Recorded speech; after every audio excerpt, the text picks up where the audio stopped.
life happens, right? Life happens, and then you start to walk away from the thing that is important or put others in front, right? And I did that for a long time, man. I chased the money, man. I chased um, other things that weren't important, man. I put right my family above things early on, right? Leaving to work and just I when I gave my heart to God, um, right shortly after, man, I was on fire early on, and then I took that job to go make some money, and dude, my whole relationship with God just out the door, completely out the door. And it took me years later to even establish some kind of, but I never really wanted to sell out. I never did. And I always use the excuse of, man, I ain't gonna be here long. I'll be here 2, 3 months, and I mean 2 or 3 weeks, and then I'm back to work, right? So I was able to come home and play that, right, and then go back to work and do whatever I wanted. Yeah. Nobody knew. Yeah, and that was the mistake.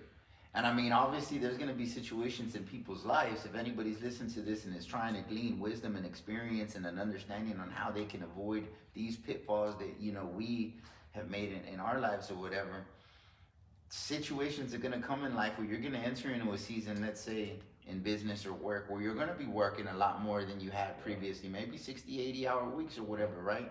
So how would you maintain, if you go back, how would you maintain that relationship with God even though you're working 60, 80 hours a week?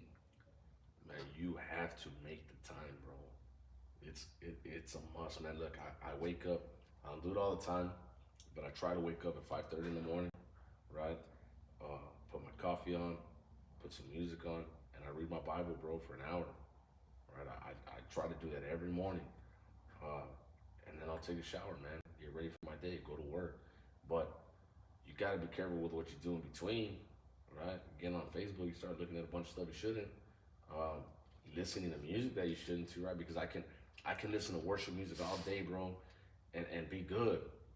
But the moment that I hit that one Tupac song or that one, right, your whole just right, your whole deal just changes, Yeah. right? Your whole mood, the whole way you start to move throughout the day just changes. So it's you just got to put God first, man, in everything you do, and